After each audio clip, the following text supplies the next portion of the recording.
Hello, everyone, and welcome to Angel Meadows Radio. I am Mama D, your host. My show is called A Conversation with Friends because I believe everyone is a friend we have yet to meet. This show is where you get to know new friends or get reacquainted with old friends. So sit back, relax, and enjoy the conversation.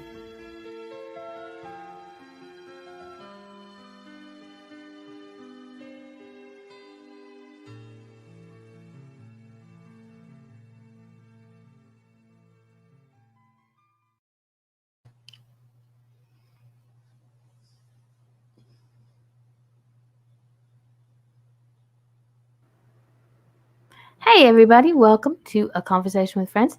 This evening my guest is Jen Sugermeyer. Hopefully I pronounced that right because usually I kind of crucify names. No, you did perfect. Sugermeyer, you got it. Cool. Okay, I'm going to try and read your bio without tripping over my tongue so everybody knows a little bit about you. Okay, for 15 years, businesswoman Jen Sugermeyer climbed the corporate ladder working around the US and Afghanistan, contracting with the Department of State and Department of Defense. Also, having worked in both the public and private sector of corporate America. In her mid-30s, Jen looked in the mirror and didn't recognize the person she saw staring back at her. Although she appeared to be successful, Jen was living a dark double life that no one could see. In and out of jails, hospitals, battling addictions, Jen failed for 10 years, trying to get a handle on her life until she heard 7 words that redirected her course. Jen was able to endure an incredible transformation and has trademarked her methodology as reset, and now helping others reclaim the life that they too thought they lost through a holistic approach to life and happiness. Now, 2 times #1 best-selling author, Jen has been featured on ABC, NBC, FOX, and a variety of magazines promoting her methodology, positivity, and transformative advice around the globe. Oh my God, I almost killed that one. You did it. You got it. I tripped a couple of times. Well, first off, thank you hitting the microphone. Thank you very much for agreeing to come on, even though it's been a while. How have you been? You know, life in COVID is different. I think everybody's just adapting to the new norm, but it's been wonderful. I actually wrote an entire book since we spoke last, which may have been, I don't know, 6 months ago or so. So it's been exciting. You know, I used the time as best as I could, but yeah, you know, it's adjusting. It is. But hey, look, we're all, knock on wood, healthy and here. And Yes. we're going to try and, hey, Gina, and we're going to try and help a few people because I got this with everything else that was going on. We were a little late in getting me the book, but I got it 3 days ago. And I listened to it on Kindle. I make them talk it to me so I can read, and because I need to just have both. Uh-huh. And I'm sitting there going, like, check marks. Okay, I need to do this. Definitely need to do. So this book is very interesting. And what it is, it's not just you sitting there telling everybody, oh, it's a little person.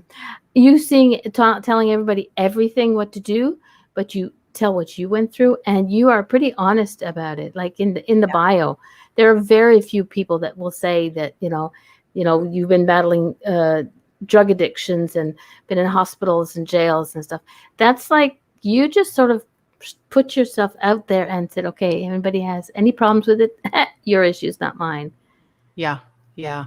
It's been an extremely vulnerable journey because for me, I lived a double life for so long and I really wanted to keep it hidden because that's not standard corporate America or standard America. And, you know, really backing up, my story began when I was 12 and I had an eating disorder and I knew that wasn't something I just came out and wanted to share with people. So I really learned to live 2 lives. And when I got sober, and we can talk about that, but I felt so long that I was just trapped because I didn't have an outlet, you know, for talking to anybody. I didn't feel like I could raise my hand and take a mental health day. I didn't feel like I could talk to certainly anybody in my corporate space. I didn't feel like I could take time off work. I didn't feel like I could talk to my friends. And so when I came out, it was this complete shift of going from, I don't talk about anything that this doesn't really exist because you don't see it. And I actually don't believe it myself because I'm not owning up to it the way I should have. To now, I'm extremely vocal. And the reason I did that is, it's healing for me as well, to be quite honest. Yeah. But it's to let other people know that it's okay. I am not unique. My story is unique to me, but I'm not unique in the sense that life happens to all of us, and things just pile on. And so that's why I've been as vocal as I have been. Yeah. Well, my co-host on a Thursday show is, or I'm her co-host, is in the chat room, and she says she can relate. It's something that she went through. And I think what's great about it is, like you said, a lot of people don't talk about it, because it's a stigma that, is not just corporate America and corporate whatever, but the world thinks, when you think, oh my God, drug addiction, alcoholism, they see you in one way, even though they don't see somebody who's surviving and thriving in the corporate world, even though behind the scenes you were like a basket case. Yeah. You were not the picture of what people would consider to be a drug addicted to drugs and then alcoholism. So I mean, you're speaking out. For me, the way I look at it, you're speaking out is always helping somebody. You know, Yeah, and I've had some amazing, feedback from people. It's an interesting journey, but when we feel like we're alone, when we feel like we don't have someone to talk to, that makes the world so extremely lonely, and it keeps us, we feed into what that stigma is. We keep stigma alive. We keep all of that, and we hmm empower it. And so I've really just tried to take that power away. So it's yeah. very liberating for me as well. I just say, you accept me or you don't. And it's been an amazing feedback that I've received from people, actually. I think a lot of people are amazed that once they finally open up to what they consider to be their weakness, their little secret, there's so many other people out there that are going through the exact same thing and having the many thoughts and it's, oh my God, if I talk about this, people are not going to like me anymore. My family's going to disown me. So I think for everything, not just alcoholism and drug addiction, but for every other thing, people need to not be afraid to speak out. And Mhm. everybody has to kind of sort of listen. Mhm. Yeah. Yeah. So that's where I wrote Reset. It was really the exact steps that I used, and I Yeah. was very open about everything that happened in my life, and I wanted people to kind of walk through my story. This isn't the autobiography of Jen, but I wrote it to help others and so that they can relate. So I used very relatable experiences, everything that happened to me. So I'm glad that you picked up on that, and hope you were enjoying it. Oh yeah. And here's the thing, what I didn't realize until I started reading it, hearing it, was that reset has a meaning. It does. Recog- It does. Recognize, eliminate, structure, elevate, and transform. That's it. Those are And the 5 steps, yes. yeah, exactly. And you have the book is you have a an intro. The first I think is 45 pages are Mhm. like the intro of who you are, where you got there, what led up to the beginning of the 5 steps. And then as far as I'm concerned, every chapter after that is a step. So there's basically 5 chapters. There's Mhm. the intro. I know you don't see it that way or it's not written that way, but to me it's the intro and that's like a major part of it. And then you help people to understand how you're doing each step. And Mhm. it's not a quick, I mean, this is the type of book that for me that you're going to read once, and like I said, you're going to put check marks on a whole lot of stuff, and then you're going to go back and do it again, and this time actually not just read it but do it. Mhm. Yeah. Yeah, and I wrote it the way that I did because, sometimes we try to do everything all at once, or, Hmm. it's like when we read a book, we read it all at once. But if we try to approach our life and we try to make these big transformations and we turn every knob, it's like when I decide I want to, I don't know, get into something new, and I go to the vitamin shop and I try every single vitamin, and people are like, "Well, how do you like this one vitamin?" I have no Yeah. idea because I'm taking 25 vitamins. Because I tried everything at the same time. Hmm. So, you have to really focus and what is this vitamin doing for me? So, and really conceptualizing the steps as you're going through them and making sure that you're not rushing. So, it's really broken down in the systematic and I did not when I when I started my own transformation, I didn't Mm-hmm. set out to say, I'm going to create a program and I'm going to write a book and this is what my life is going to Yeah. look like. That did not come until after this was almost all done. And at some point I had this aha moment and said, oh my gosh, if this works for me, this can work for others. So it's set up in a very methodical way. And the Mm-hmm. T, I don't know if you've gotten to the T yet, but it's all about transformation and how do we make this into a lifestyle change instead of just something you read once. Yeah, those sound like some good ideas, but how do you really take? And there's a whole bunch of tips and tricks on how you make that transformative for long-term change in your life. So that's why it's set up that way. Yeah, exactly. We have a gentleman in the chat room, Rob, and I'm not even going to try his last name. Says you are an inspiration. Oh, thank you, Rob. And then my co-host or cohort is this. That is the way to heal and recover from addiction. You And know, people they say think you can. yeah, Mhm. people think an addiction, they think just drugs and alcohol, but there's other forms of addictions that you Yeah. got to heal from too. Yeah. And, and I went through a lot of those and I have to learn that that's a lot of it's, I have addictive behavior. Right. And so Mm-hmm. it's, understanding my triggers, your strengths, your weaknesses, all of those things. And, when I stopped drinking, I went I'm, into, I'm sorry. I really have to interrupt. I'm guessing that's your husband that's sort of trying to yeah, sneak up. yeah, It's yeah. so He's cute. trying to I'm sorry. find. I'm sorry. It's so cute. I'm sorry. I had to point it out. He tried. I gave him points for trying. Yahoo! But it was really cool. So, yeah, I don't even know what I was saying, but Sorry. oh Squirrel yeah, no, moment. but Sorry. I went through everything. I drank, and I was just a moderate coffee drinker, and then I stopped Hmm. drinking, alcohol, and I went from, 1 or 2 cups of coffee to 12 a day, and then I was like, oh, I Yep. can't do coffee, and then I was chewing 3 packs of gum a day, so then I got addicted to the aspartame, and then I got addicted to, Okay. the caffeine and in the tea, and it was just one thing after another. Addictions come in so many forms, and I know that I'm a candidate for, I don't know, probably Hmm. most of them. My addiction is chocolate. Sorry. It's like, Yeah. especially now when you're sort of stuck at home, it's like, it's like, Yes, okay, yes. put it in the fridge. It's harder to eat when it's cold, so stick it in the fridge and don't keep it closed. Yep, Oh gosh.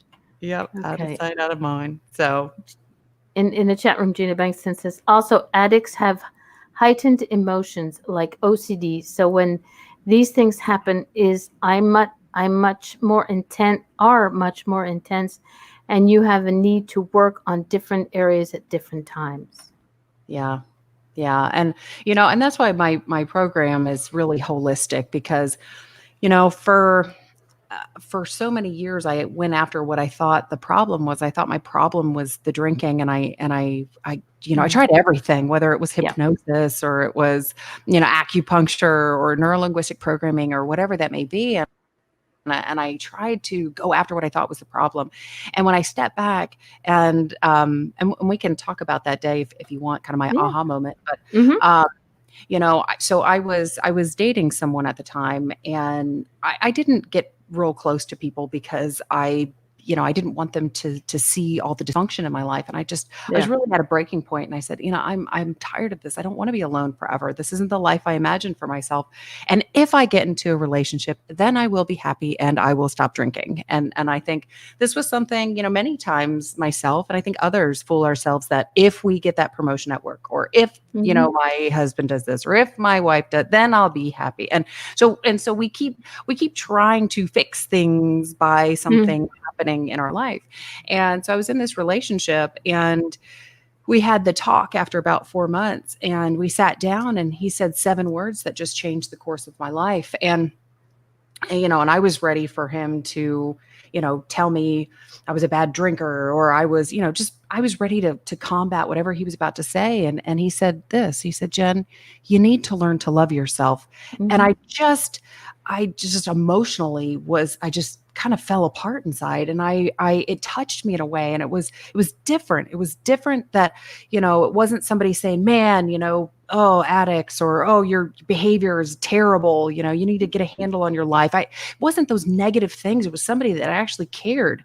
And it Yeah. touched me because it was in an area that I had a gap in my life and that I wanted. And I knew that if I was going to be if I was going to continue on the path I was on, that I was going to be alone forever. So this is when, I realized, wow, you know what?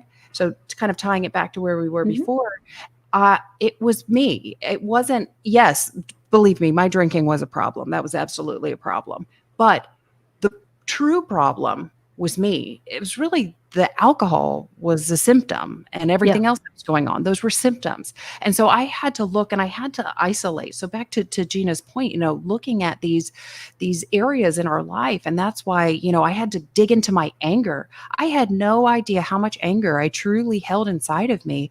And it was even something as benign as, the way somebody parked, if they were parked parallel, and I'm like, oh, you fool, why'd you park that way? And Hmm. that raises your blood pressure. That's energy that we're expelling that we truly don't need to do. It's not something we can control. And I would find myself all throughout the day, and I was just, I was, when I tell people I was dealing with my anger, they're like, I thought you were pretty happy. And I was a pretty happy, I had a lot of friends. I had a really good life, but I had this anger that was always creeping up, and that will weigh Mm. me down. So that was a big one that I had to address, and something that was one of the first steps that I had Yeah. to just all the negativity and all that. So yeah, a lot of things to isolate within yourself, and that's why it's a holistic program that I go through, so that you can look at all those different areas. Yeah. And one of the things you said was that when you example the person parked crooked in the parking lot or whatever, you sort of have to turn the situation around as to say, you wonder why. Maybe this person was in a rush to get into the store. They needed baby diapers or baby. You know, a lot of people don't realize that that's what they have to do. And it's like my husband is one of those frustrated people, and I don't drive. I drive people crazy, but I don't drive a car. And he gets sort of frustrated, and he gets cranky and mouthy, and I look at him, I go, does it make you feel better? Because I'm one of those happy sunshine people that need to make sure things are, I know that they're bad, but I like to find the positive in things. So Yeah. he looks he goes, yes, it makes me feel good to complain. I went, really? Oh, shut up. And it sort of switched the mind. He stopped complaining about it. Yeah. But yeah, I'm like that. I have to find, in every situation, I have to find the silver lining, because Hmm. I believe there is something good about everything that happens. The most horrific things can happen, but there's something. It's a tiny little spark. There's something good. And we can train our brains that way. Hmm. I mean, when I look back to when I was 5 years old, right? And I was going to be a singer. You couldn't convince me otherwise. You couldn't convince me that my thighs and my, big, huge gums in my face and my awkward hair, that was probably not, going to be on the stage. But you could not convince me otherwise. I was so convinced. And it was life. It was life that told me, you know what? You're too tall. You know what? You're not good enough. You know what? And so then you start to, and your brain starts to shift. And so I learned all those things. I learned all those behaviors. And so it's so when I started looking at all those crooked vehicles, and I started looking at, oh, you're parked in my spot, which, by the way, I never had a spot. I have a You know. place I prefer to park, but I've never Mhm. had a spot. So why am I Ex- getting angry over that? But it just is a behavior that you learn. And so you have to unlearn it. And so you were talking about some of the games that I would play, Yeah. and it was, I would see, I mean, I get really mad on the road. I really do. I just see these idiot drivers, and I have to say everything under the sun. I would never say this to anybody's face, but I felt totally justified in saying it to myself. Yeah, And you're alone in your car, and you can just like, uh, but I mean, like, evil things are coming out of my mouth, and I just really needed to rid myself of that. And so, when I would see somebody and they would just do something totally irrational, I had to justify, because I think when we justify things in our mind, then, oh, hmm, okay, all right, I give you a pass because you were taking your pregnant wife to the hospital. That's fine. And so you just kind of play those yeah, mind games with yourself, and at some point it just becomes natural, and you just learn to let things go. And until you can let go and those things don't bother you, yeah, you kind of play these games with yourself, and you're like, okay, well, that guy parked like a fool because he was in a rush yeah, to get the baby diaper or whatever yeah, it was. exactly. Exactly. my co-host Gina, um, she does that. I will wake up. She was having an issue last week, and I woke up at least 2 mornings to her audio just spewing anger, and I giggle because I think she's cute when she swears, even though she doesn't think it's funny when I laugh at her, but I can make her laugh and get her out of that angry spot. And she says if it's not life threatening, let it go. But she also says, yeah, I still do that. Yes, you do, you know, and but you have in.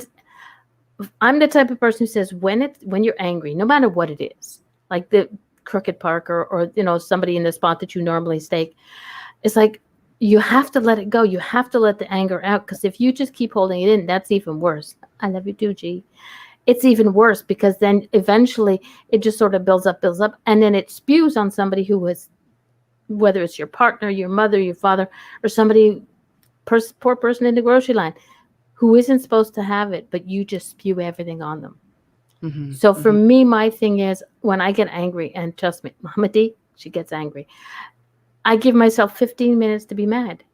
Leave me alone. Let me have my 15 minutes of and then I'm okay. Because I need to release it. Because I used to hold everything in, and it made me sick. It made me physically ill because I would not release the anger. It would just sort of build up, and it would come out in physical ways. So my thing is, you got 15 minutes to spew venom, and it'll never be held against you, because the universe is like, oh God, she's doing it again. Gina's at it again, and then you find that thing, that reason to understand why they park crooked, or why they cut you off in the freeway, or whatever the case may be. So I understand. Yeah.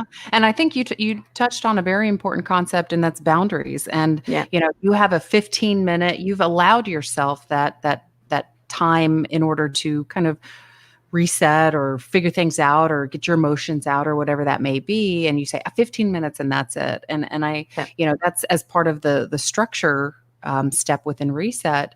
And that's really about how do we stay in that state of peace. So once you've eliminated a lot of that toxic energy, it's how do you structure? And so, your structure is 15 minutes around I need that time, right? But that's how we stay centered, and that's how we make sure that we don't have things that are creeping into our space, like you holding on to those feelings for, ever, and not letting them out, right? Because if you do, all that's going to do is going to come out in a different way that is going to, be hurtful to you or maybe to others, or you're not going to feel good about it. And so you have that structure set up in order to help you. So I think that's a really important part to touch on is having those boundaries that we put out for ourselves. And boundaries can be incredibly powerful. In fact, that's what my second book was about. Yeah, I know. On boundaries. Yeah. So, which I'm still amazed that I could write an entire book on boundaries, but they're so incredibly powerful that I just think they're the necessary. You have to have them. So you do realize I'm gonna have to have you back on with the boundaries book. Because I love it. look, I was a pretty good hostess. There you go. What is it? No, that's missing right there. Defining your boundaries. The yes/no playbook to what you want in life. That's it. You can get what you want in life with your boundaries. So yes, ma'am. Exactly. See, there we go. One more. You got it. There we go. Yeah, that's it. Excellent. So I'll have you back most definitely for that one. Great. I'll need it a little bit beforehand so I can remember to get halfway through it. Oh gosh. Now, one of the things in there, the E for eliminate, I thought that was very important, because a lot of people don't do it, and a lot of people don't realize they're actually doing it. But clear out, donate, liberate, done. And like you said, in the book, you had said things that had no meaning to you, that you could not see them other than the fact that, okay, I bought it, I kept it, it's mine. I don't want to it's not doing anything for you. Get rid of it. Because how many, just clothing, how many, not just women, but men, have closets full of stuff that they can't wear. I am one of them, because they can't fit. Oh, I'll lose some weight and I'll fit into this. Oh, it's like, it's not going to. It's going to take you a couple of bucks to go to to the not the dollar store. Go to the oh my God. Okay. Um, Go to Walmart and buy another pair of pants, you Right. know, but get rid of them. They're not, it's not something you're going to hold on to. And that includes people. There Yeah. are some people in your life that just, for me, would take me back to that place, Hmm. and I want to go, I don't want to go and visit that anymore. I've been there, done that. I've learned how to grow with it and understand what I went through, but now it's time for me to, time for you to go. Yeah, and so there's a few things as you're going through the process of looking at people, places, things, and ideologies within your life, and it's I believe that when we have so much clutter around us, that when we're trying to find our purpose, what are those things that are truly purposeful and meaningful? If we have Mm, so much stuff, how do we really truly appreciate everything that we have? And so once you start getting into the elevate step, that's when all the work that you did in eliminate really comes into play, because you've yeah, cleared those things out of your closet. But so it helps us to look and find what is truly important, what is our purpose, what is meaningful, and truly giving those things the gratitude and appreciation for what they have. So that's one. And the other is, we can have toxic things, and yes, yeah, absolutely, it can be people, and we are being held down and we might not even realize it, or we're spending our effort. I found, as going through this process, that I had a lot of what I thought were friends, and they ended up being more of mm, acquaintances. And so I didn't necessarily eliminate them from my life, but I thought, I'm spending all this time and saying, hey, how was your day? How are you doing? What are you up to? And it's not being reciprocated. And so I yeah, had to say, okay, is this a friend? Is this what is the purpose that this is serving in my life? And so I moved a lot of those people into the acquaintance. And so that way I didn't feel, weighted down by not feeling that reciprocated love, if you will, and if yeah, it yeah, wasn't mutual. So I just changed those things around. But I believe once we have a clear slate of, so I'd encourage people, take a look at the low hanging fruit. What are the things that you don't use? What's just sitting there collecting dust? What, is if you got rid of it, you wouldn't miss. So get rid of those things, and then truly take a look at those things that are toxic and just start there. We all have a lot of things and people and yeah, places and everything in our life, but just start with the easy stuff and really take a look at the toxic stuff, because that's where you're going to get the biggest bang for your buck. exactly. Gina, oh God, yeah. I lost the majority of my friends when I got sober and left that life. Yeah. Yeah. And yeah, absolutely. That happens, for many reasons. Yeah. Dave in the chat room. My wife has more clothes than St. Vincent de Paul. That is cool. That is, then It's so easy to do. It's so easy to yeah. do. And it's a thing that I learned later in my parenting thing, is that when you bring a new toy into the house, Uh-huh. an old toy has to be given away, donated, or thrown away. Yeah. And I didn't learn that when my kids were young. It's like a little bit too late. And dang, what did it? Because my children still have a lot of toys downstairs in the basement, but that's not my keeping. But we won't go there. But that's a way of beginning, by teaching your children that it's, you love this, but it's like you want a new toy, then you have to choose to give one away. And a lot of the parents have, I've noticed, is that they clean up the toy and they give it to uh, a children's ward hospital or something. This was before Corona and all that stuff, but you give it away to a charity that's in need of it, just for children, because children are always in need of toys. Mhm. Mhm. Yep. So that's the way to start. Yeah. Eliminate what you're. Exactly. Gina says, let someone else love it. Yeah. Yeah. The way that you once did. And I Yep. think that's just the cycle. Yeah. Exactly. Now, at one point in this book, you said you were searching for your higher power. You knew that you couldn't control everything, and you were Yeah. searching for your higher power. Mhm. Did you ever Mhm. find it? Yeah. Well, the day that I got sober, I said, I can't, I give up. I Mm, cannot do this on my own. And, to me, and to me, I had always acknowledged that there was a higher power. I never fully grasped that I needed to have a relationship. And that's really what it defined. So it wasn't just me acknowledging that there was a higher power in my space, but that I needed to go consult. How do you have a relationship with somebody if you don't talk or get to know them? Right. And those were the elements that I missed. And, asking for guidance. And for me, I mean, it was like a huge weight off my shoulder. And it taught me, I don't ever fail. I have someone always looking out for me and course Mhm. correcting me when presumably, right, that once upon a time I would have said, man, I failed, right? Because sometimes Yeah. we want something, and if we don't get it, or man, I was working towards something and it just didn't happen, or whatever it may be, right? It looks like a lot of people say failure. Yeah. But when I started to shift my brain and have a relationship with my higher power, that's when it was, you don't. Look, I was just, you learn the lessons along the way, and I'm going to guide you to where you need to be. And there was a peace and a comfort and just that love that I had been craving for, and I was trying to find with maybe alcohol, or that I Mhm. really wanted when I was wanting to be in a relationship. And I found that. So it was just such an incredibly, I gave it all up though that day that we had that talk. I said, I'm done. I can't do Yeah. this anymore because I keep, steering the ship in the wrong direction. Yeah.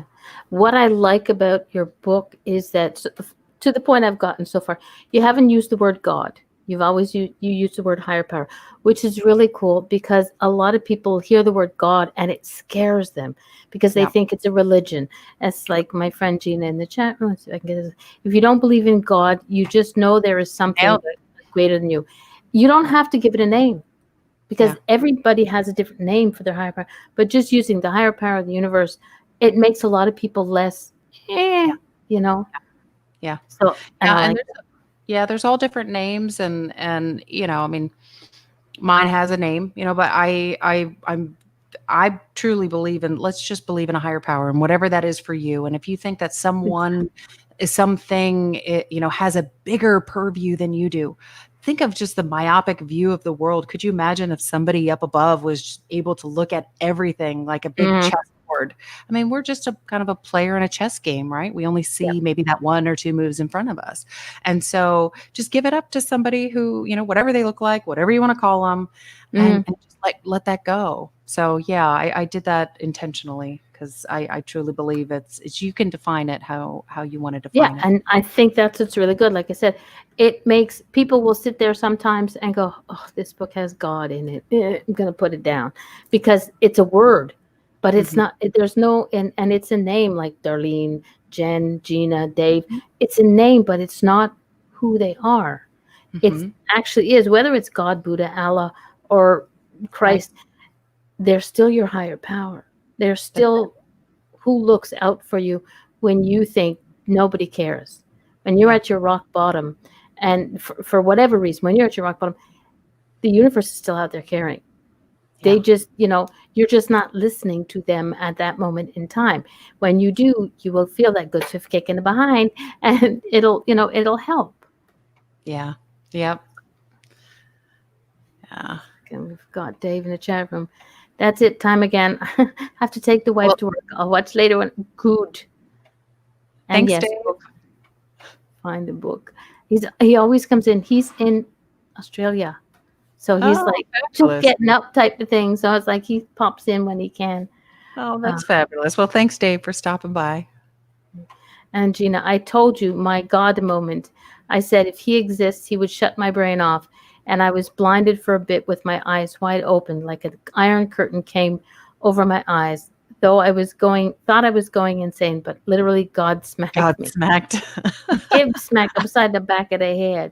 Yeah, Gina was had a, just sort of at the moment of her drinking, and she said, if there really is a God, he'll stop me from seeing. He'll make me blind. And Yeah. for I'm not sure how long it was. I think it was about a minute or so. She could not see nothing. Yeah. There Yeah. was no physical reason. It didn't last long enough to say rush to the hospital. It was just gone, and that That's was an her incredible aha moment. testimony. Yeah. Yeah, that was her Incredible. aha moment. I always say, God Gibbs slapped you upside the back of the head. She got God smacked. I love that. I'm a big fan of Mhm. God back too. There you go. It's like it's a lot better than me doing it. But then I didn't know her back then. Killed her. I have to deal with her now. Oh. Well, thanks for Um, sharing, Gina. That's an incredible testimony. yeah, it is. Thanks, G. Okay. When I know you have this new book coming out, okay, we're Uh-huh. not going to we're going to touch on it, but we're not going to really talk about it because I don't like to without reading. But this book, when did you, after everything else that you went through and you you hit your reset button and you did all the work, what was that aha moment that said, I'm going to write this for other people? I know we spoke and you said you wrote it as if you were trying to help people, but doing it my way. This is as simple as it is. But what was it that made you go, I'm going to write that?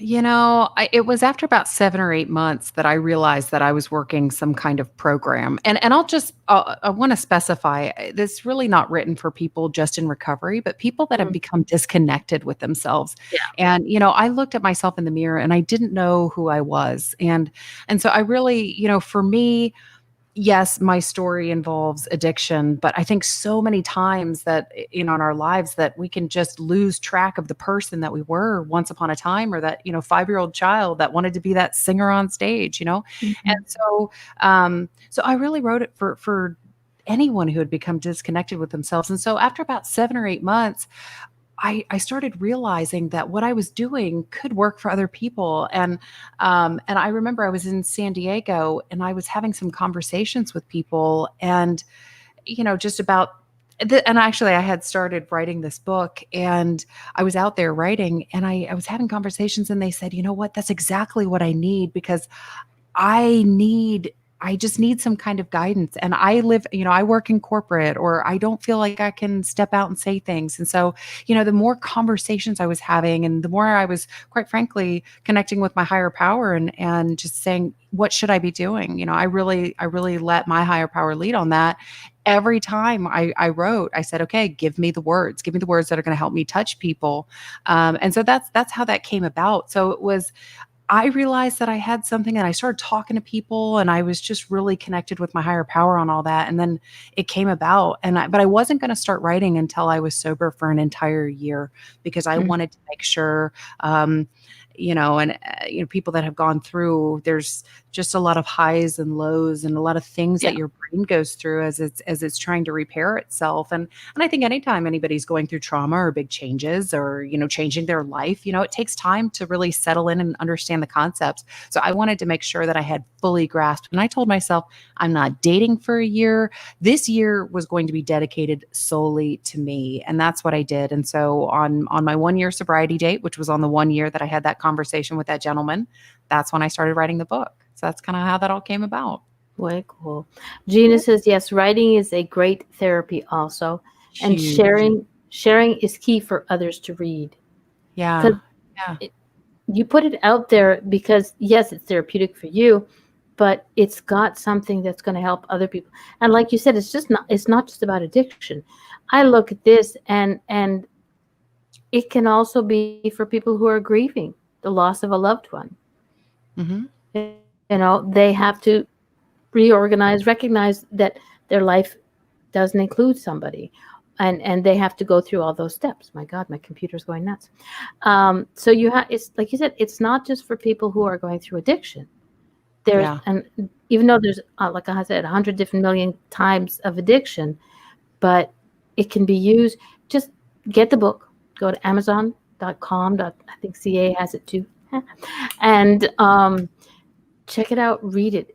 It is very helpful. Like I said, for me, who thinks, I don't think I got all my stuff together, and I'm using nice words, but I didn't think that there would be, something I could learn out of it. Even though my mind is always open when I pick up a book to read, I say, okay, I know I'm going to learn something interesting, but I don't know if it'll affect me. Hmm. And like I said, your book, just reading what I called your intro part of it, it's like, girl, it's like, this is like way too close to home, certain things. And then I Oh, get into step one. I was like, okay, fine. Fine, I get it. Okay. I may not I be love addicted, that. I may not have an addiction except for of course, the chocolate. But I see the things that certain things you were saying, not everything, but certain Yeah. things you were saying, I was like, oh, geez. Yeah. Okay, that's not fair. That's really not, you just, okay, I'm shutting the book now. She's calling me out. I don't know what I think about You this. know, but like I said, it's not, everybody thinks, oh, okay, there we go. It's, drugs and it's alcohol. It's not Yeah. just that. It's Yeah. other things. Go get it, read it. It's really good. Oh, Yeah. well, thank you. That really warms my heart. Yeah. It's like, oh Yeah. yeah, trust me. I like when I'm finished reading it, I'll probably, message you go, damn. If you get that from me on Facebook, you'd be like, okay, she finished the book. But like Oh, I said, please for do. me, I will read the book one time, just reading it, and then I know because already parts of it I know I have to go back. That's why I'm gonna actually get the actual paperback book so that I Mhm. can highlight and go back. Me, I dog ear pages. I know I Yeah, shouldn't, but I do dog ear I pages, and do there's too. post notes And everywhere. I And highlight. Yeah. exactly, and it'll be like, okay, this. I got to go back here and do this again. It is a really good book. So I'm 100% behind it. And Oh, so I thank can you. also cannot wait to see what happens with the next book. You're going to probably just sort of stick me in a corner and go, okay, Darlene, read this because God, boundaries. Yes. Boundaries. That's it. That's step 2. A lot of people have issues with that. They don't know. They think boundaries is a big thing, where sometimes it can be just small and simple. Yeah. You Yeah. know. It's everything. We'll get into it the next time, but I will say, Yes. I think some people have a hard time saying no. But Mm-hmm. if we think about it as we're not saying no necessarily, but we're Yeah. saying yes to ourselves. And so I won't go much more into anything because we can save it for the next one, but I'll at Exactly. least lead off with that. And one part of this book that I liked was that you had a problem with asking for help. Huge, Yeah. huge. I was talking Yeah. about this And yesterday. I loved the way you put it. You messaged your friend. Tell people. I wish I had kept that one highlighted, but tell people how you asked your friend about that one. Yeah, so I was asking for help one time, and it's like, I have this whole novel written in a text message. It's like, I just want to ask for help, but I know it might be an inconvenience, but I'm just going to hit send. You can feel free to say no, but I'm going to hit send now just so that I don't delete this. Okay, send. And so Yeah. I have this like whole,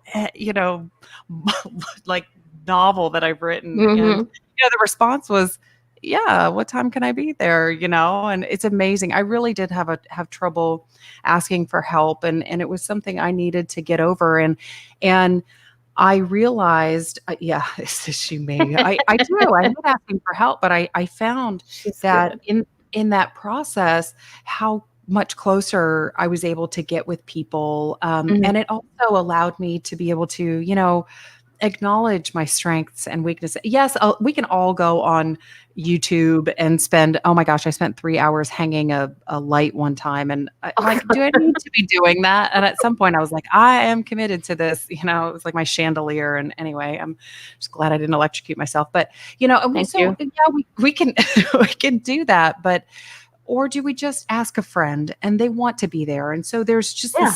this energy that you share with your friends, and they want to help, and you can help them. And so it became a really important part of my transformation, was learning to accept help. And I am so stubborn. I'm like, I got this. And that doesn't mean go ask help for everything. Go still challenge yourself with the YouTube, Yes. but asking for help is an incredible thing, and it can be humbling. It's also very strengthening as well. Yeah, Gina's in love with you because you are so much like her. You're sitting here, and I'm going, okay, yeah, that is Gina. I haven't known her that long, and it's like, okay, yeah, that's Gina. Love Gina. That's great. Okay, one of my other friends just came into the chat room, Ashley. She says, my friend Marissa always says it's either hell yes or hell no. There's no in between. It helps me not to feel guilty and not to waste time on things that don't ride my vibe. Yeah, it's either people are gonna say yes or no, and then you just move Yeah. on. No, And the it's thing is, asking friends for help gives them the ability to say yes or no. But sometimes people want to help, but they're afraid to ask you because you have this thing about, I've got to do it myself. But they don't want to ask you because they think they're going to upset you. So asking them allows them to be helpful to you, gives them permission to say, oh yes, she asked me for help, I'm great, I'm good with this, I enjoy this, is what I wanted to do, but they wouldn't cross that line because you had that boundary. You you know know, I'll share this, and hopefully this story, I'll keep it brief, touches someone. But a friend of mine, she's always said, I want to help. I want to help. Can I be there? And I was doing something and I didn't ask her, and I should have. She's very handy, had all the tools, and I made my life so much harder for That's Gina. myself. And I just told her, she said, Jen, why didn't you ask for help? Because it ended up turning into this huge situation. Mhm. I went on Craigslist. I had to get the cops involved. It was like a really bad situation. She's like, why Okay. didn't you just ask me, Jen? And I said, I didn't want to inconvenience you. And this is what she said. She said, Jen, but you were there when my brother passed away. You did X, Y, Z, and all these things Mhm. that I didn't think about. I just stood up and I was like, how can I help? I'm going to be there. And yeah, Yeah. I didn't think twice about it. And so it was like, and I could feel her pain as a friend, like, why wouldn't you ask me? You were there Mhm. for me when I needed you. I'm going to be here. And so that's exactly what I mean. I mean, I really think that really nails it, drives it home with how much deeper our friendships and relationships can be when we just have that, open dialogue with each other, Yeah. because she wanted to help and she almost felt like, why didn't you have that feel like you could come to me when, Yeah. I It's felt kind like of like, we had that friendship. yeah, it's like, don't you trust me enough? And Yeah. you're allowing people to see that vulnerability in you when you ask for help, even though it's the hardest thing that you're going to do in your life, is saying, look, Gina, can you help me put up this wallpaper? Mhm. And as simple as it is, like for you, was may have you in your mind it was complicated, but in her mind, your friend's mind, it was like simple. It's a So simple thing to do, simple. and it's just boop, boop, and it's done. Yeah. you know but but hey, you learn from that.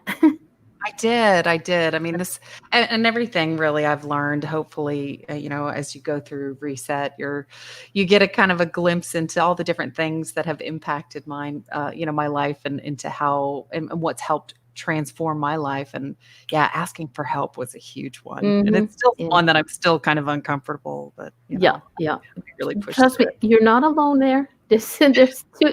There's the one lady to here and one lady in the chat room who both have issues asking for help. Yeah. But there's something else that you did in the book that I have always done it when I first started on my journey of who Mama D is. Um,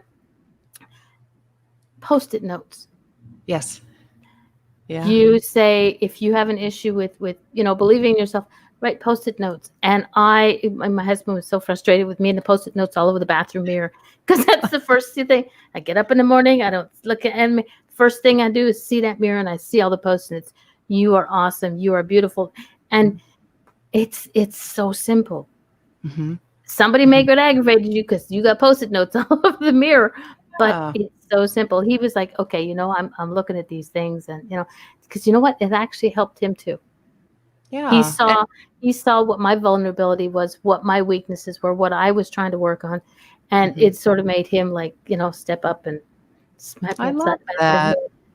Yeah, Post-it notes are so powerful. And, again, it goes back to this learned behavior. I never thought that I was too tall until people started I'm 6'1", by the way. So just Oh wow, since I think okay, I'll fit into your pocket. I'm 5'4". I'll fit into your pocket. and I wear heels and I love it. And I'm Hot extremely damn. confident. Yes. And Good. yes, I love it. So, but it was, as a kid, everybody wants to be normal, right? And I thought I was, until Mm, people told me that I wasn't. And it's funny because when I got comments when I was a kid that says, oh, why do you wear heels, right? And I would take that negatively. I would turn it around because everybody said that I'm too tall, like you're too tall to wear heels. And now I'm like, why do you wear heels? I don't hear that negativity because I flipped it around. And yeah. the thing, we can unlearn, or we can look at things a different way. So my situation didn't change. I'm still 6'1", but it's how Yeah. I viewed it. So whatever you've learned, you can unlearn. And those Post-it notes, if you tell yourself every day, I am enough. I am perfect. I was perfectly made. I am worth it. I'm valuable. I'm a good daughter. I'm a good wife. I'm a good whatever it is.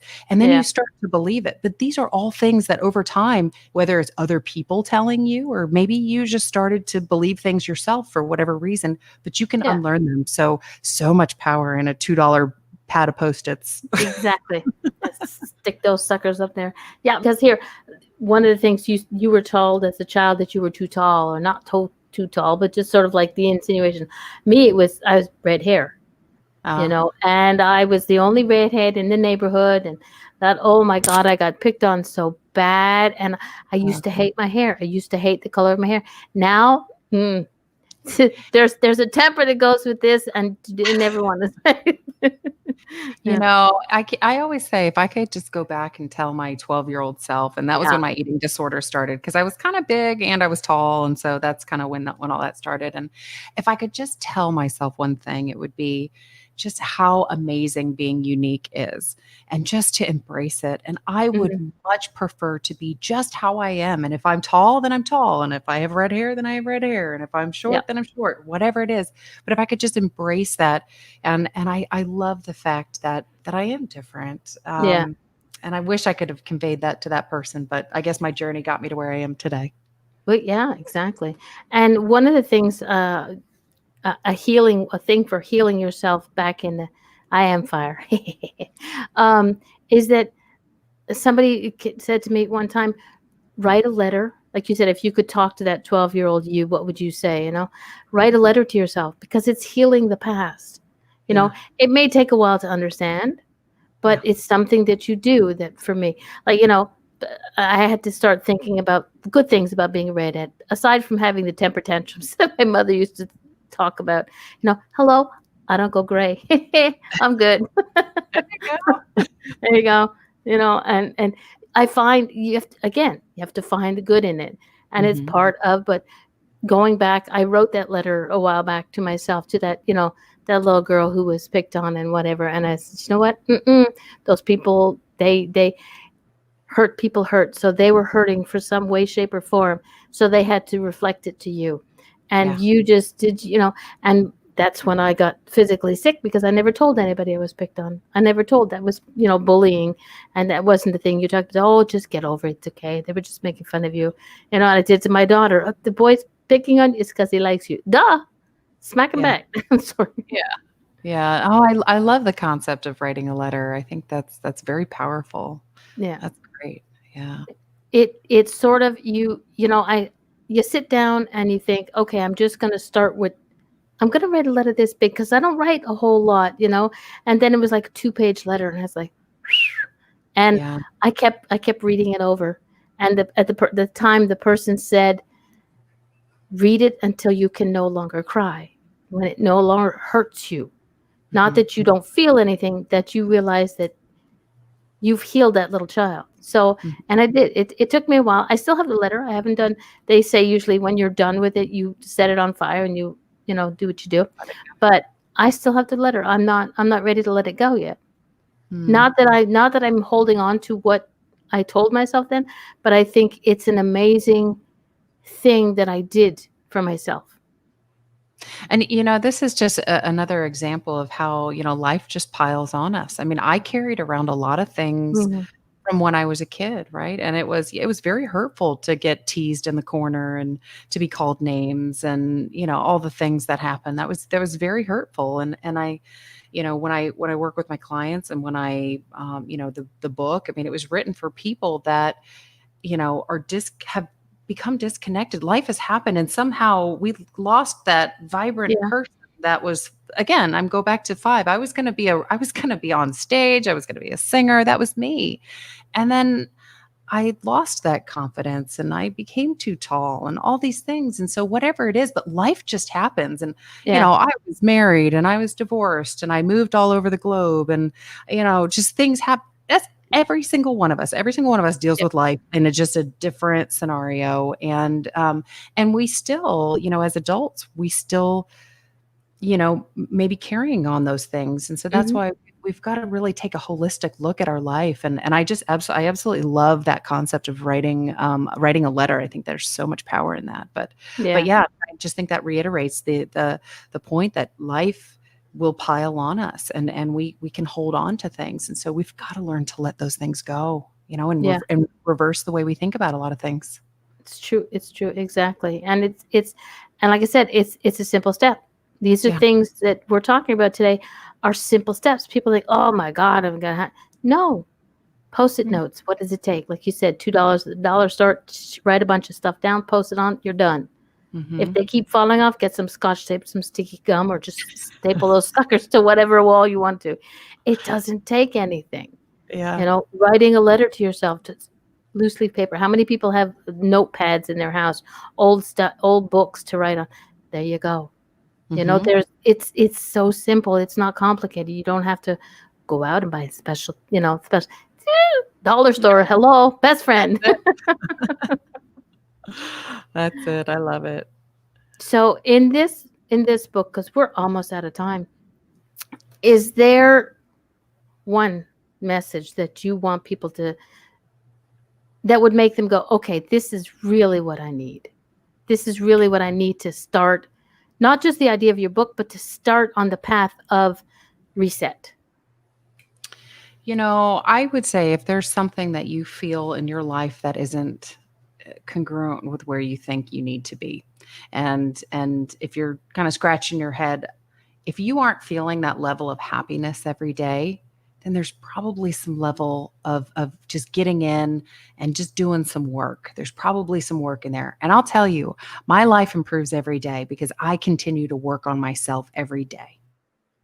So if you're feeling that, I just maybe with COVID, I'm feeling kind of, or, there's something I've been wanting to work on, or I am living this double life and I can't talk about it, or, I just don't feel good about whatever it is. If there's something you just don't feel good in your soul, then work on it. Life can be so incredible.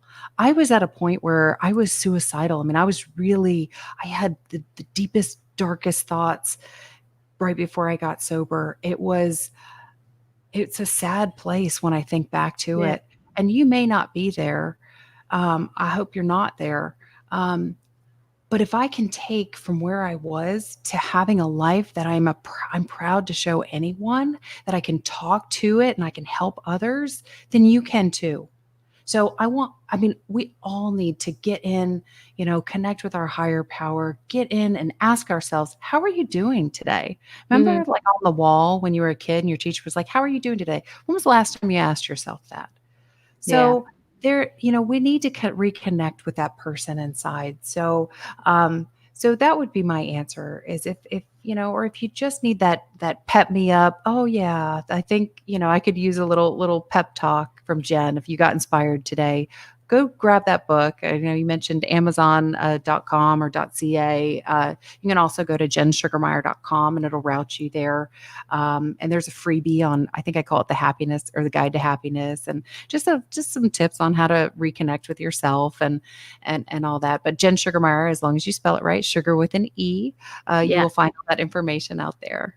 So I will at the end of the show. What I do is I go back because I can't post links in the show while we're live. I go back and I'll make sure that your website link is in the chat. So everybody who commented will but again, it's simple. Jen Sugar, SUGERMEYER. that's Trust me, it. I wrote it enough times. I do it in the song in my head. But just go check it out. Go look at the book. And if you want to connect with Jen, you have a Facebook page. Yep. People can ask questions or whatever. I'm not exactly there. Thank you. There's my Gina. There's my co-host. She put the link in the chat room already. Thank you. Thank you, Um, Gina. Go and check out the book. It is worth it. Whatever the price is, just don't pay for shipping obscene amounts. Get the Kindle app if it's on Kindle, and trust me, you're going to learn a lot about yourself. And I think the most important thing I think that to take away from this show is those 7 words that your friend told you. Yep. Learn to love yourself. You have to. That's the first and most important. Before you can worry about who, the partner in my life and my children and my this and my that. You don't love yourself. Yeah. You're not going to be good to anybody else. Nope. Exactly. Put your mask on before you help others. Exactly. Helping yourself is helping others, and helping others is helping yourself. Amen. All right. I thank you very much for this. Tell your husband I got a kick. If I can crop that part out, I'll send it to him. Okay. But thank you. Tell him thank you for the squirrel moment. It was really good. I will. Well, thanks so much for having me on the show. I appreciate And it. we'll talk about booking you for the second book. Excellent. I would love that. It'll be All fun. right. Night, everybody. I'll see y'all next week. Good night, Jen. Good night.